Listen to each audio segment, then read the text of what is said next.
Eagles and the Cowboys coming up late afternoon on Sunday. Philadelphia won back in week 1, 24-20. Seems like a lifetime ago. Eagles in that one spot in the NFC. Cowboys just trying to get one of those playoff spots. That's all they want at this point. Probably need to win this one to go and make a run. Let's get into it with Pete Prisco and Leger Douzable.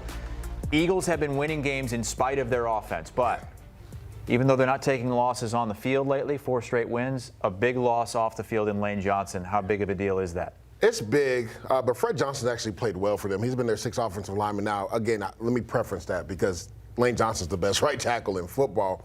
But Fred Johnson has played a lot because Lane Johnson's been in and out of the lineup this entire year. So it is a massive loss. What they'll probably do is give him some extra help, and they'll leave Jordan Mailata on an island one-on-one. So I don't think it's an overbearing loss, even though Lane Johnson is the best right tackle in football, because he has been in and out of the lineup so far this season. I disagree with you. Really? I think it's an enormous loss. He ain't been healthy the whole year, though. Look at the stats when Johnson's in the lineup and when Lane Johnson's in the lineup and when he's not. And it's a big loss for them. And this isn't exactly like it's an offense that's churning. The stats aren't even that good when he's in. That's what I'm saying, but he's been hurt the whole time. Correct. And a lot of guys, like Mailata hasn't been as good as he's normally been, and they just haven't played as well up front.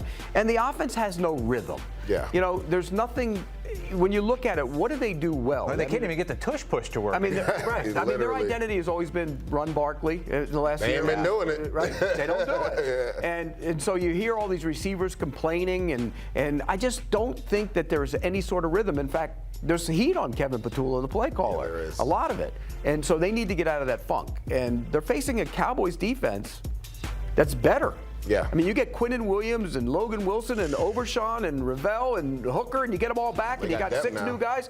You have guys that can get after the quarterback. They dominated the front. Now, the Raiders' offensive line is awful, but they dominated up front. And this is going to be a tougher challenge for this offense. They have to be able to run the football. If they don't run the football, they're not winning the Super Bowl. I can tell you that right now. If the Philadelphia Eagles don't get that run game going to close to where it was a year ago, they're not winning the Super Bowl. So what would you do if you were Patullo, if you're a play caller, to try to get this offense out of it? You got to understand what your identity is. To Pete's point, like, you go back to last week's game, and even though they won that game, they came out and threw the ball like 7 straight times. And I'm like, do you not know Saquon Barkley's in the backfield? Do you not know you have a physical offensive line? Like, I get it. The receivers aren't happy. You're going to try to get them going. You can get them going without sacrificing the run game. And I think that's been the biggest issue for Kevin Patullo. We saw it last year with their coordinator, who is now with the New Orleans Saints as the head coach. The first couple games, he was trying to figure out what this team was. And then he realized our best asset is turning around and handing the ball off to Saquon with this offensive line. And that's why he changed it up. Kellen Moore changed up his identity. Kellen Moore wants to throw the ball all around the yard. But he realized with this Eagles team, I need to be more run-based, run-centric, because that is our strength of our team. And for some reason, they've just gotten away from that this year. And even in games when they've tried to run, like you said, Pete, the offensive line hasn't been as dominant as they've been in the past. I think a couple things go with that. They haven't been healthy this entire year, and they're actually getting up there in age when you look at it. So I think those are the 2 things. If you're Kevin Patullo, you've been trying to search to see what is this team this year compared to last year, because it's been a lot different with the offensive line being in and out of the lineup. First and foremost, you should sit down and tell the receivers to shut the hell up. Seriously, shut up. We're going to run the ball, and if you get plays off of the run game, kudos to you. Get open when you get the opportunities. But those guys need to keep quiet. Who should be telling them that? Is it the head coach should tell them that? How about shut the up. teammates? Well, the teammates, you can end up with an argument and a fight in the locker room. You don't want to have that. The head coach should tell them, shut up. Because right now they need to run the football. And you can just tell. He won't say it, but you can just tell that Jalen Hurts has had enough of all that. Oh, you can tell he's over it. You can tell he's done it. And so what do? You go back to what you do best. You give the ball to Saquon Barkley and let him run and throw off of that run. Look, Jalen Hurts is a good quarterback when Barkley's running the football. He's not a great quarterback or a good quarterback when he isn't. And I think that's a problem for them. Another thing, and we saw a little bit of it, and they had a little bit of success early, and they need to get back to it. The RPO game has been so big and prevalent, the run-pass option for the Philadelphia Eagles. I think they need to get back in that bag, right, where you have Jalen Hurts and reading the linebackers and seeing their depth. If they're off, you hand the ball off to Saquon. If not, maybe you throw a slant to Devontae Smith or A.J. Brown. That way the receivers feel like they're integrated into the game and they're a part of the offense. That, I think, can help this offense get going, too. We saw a little bit of it last week. I think they need to lean into it a little bit more. Well, they have one of the best defenses in the NFL, especially the last 2 weeks, but a really, really difficult test here against a Cowboys offense and Dak Prescott, who is feeling it with George Pickens and the weapons that he has. How do you see that matchup, Pete? It's a great matchup. Yeah. I mean, when you look at this, you're talking about an offensive line that's getting better by the week. Young players in there, they're starting to grow together. They've had some injuries in there, and they're starting to grow together. So that means you can really protect him at times. And Dak Prescott, when he has time, he's been killing people. Yeah. You look at it. I mean, last week, and again, the Raiders, Crosby can rush the passer. Not much else can. Yeah. The Eagles are much better rushing the passer, so this is a much bigger challenge. And I think the Eagles getting Jalen Phillips really gives them another body on that front that can really rush the passer when you get the one-on-one opportunities. It's going to be a challenge for Dallas, but I think it's a real challenge for the Eagles, too. I mean, this offense, when it's going, it can go. And when you have Pickens and Lamb, when they're not getting in trouble and focused on playing football, they're hard to stop together. Yeah, I'm going to go to two specific matchups. I thought Adoree Jackson had a nice bounce-back game. Him, if he's lined up with George Pickens, that's going to be something to really watch. And then Terrence Steele, the right tackle versus Jalen Phillips. You talked about Jalen Phillips. He's going to predominantly be the left end, which he rushes against the right tackle. We saw Max Crosby have some success against him. I think those two matchups could determine this game because, to Pete's point, it's good on good. This is a really good defense for the Philadelphia Eagles and an explosive offense from the Cowboys.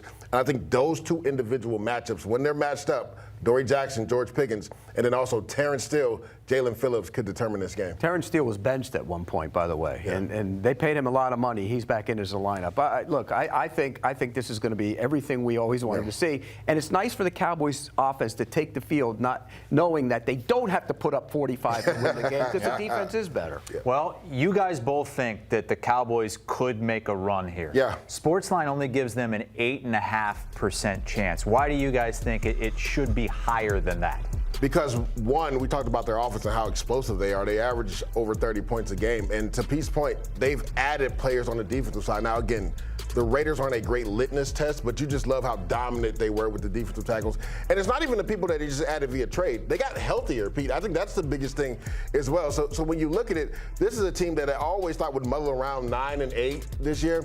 But if they're able, these next two games, to get wins, and they're both at home and they're good opponents, the Eagles and Chiefs, I think they get into the playoffs. Plus, the other teams that are in the wild card contention are all going to beat up on each other. I mean, you look at the North teams and the West teams. They're all going to beat up on each other. So they got an opportunity to maybe sneak in the back door if they can win these games. Yeah, 9-7-1 might be good enough to get I got them going. That tie might end up being work in their favor.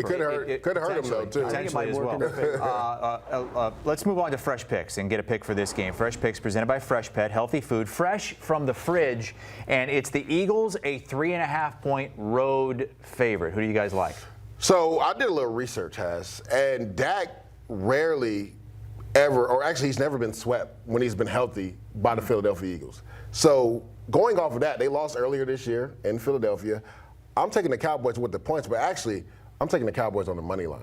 Money line? I think the Cowboys win this game straight up. For everything that we talked about, right, the woes on the offensive side for the Philadelphia Eagles, that Dallas defense has gotten significantly better with the additions, and they're just so explosive on offense. And again, Dak never gets swept by the Eagles. So until he proves that he can get swept by the Eagles, I'm taking the Cowboys. He's 6-1 against the Eagles at home. And he's owned the division at home. He plays so much better at home. Dallas wins this game outright. You don't need the points. See, there it is. Push them aside. You don't need them. And Eagle fans hate me as it is, but I'm telling you right now, the Cowboys win this game. I think they win it too. And Pete, you think that division it could still be up for grabs. If the Cowboys can win this game, they both think that they can.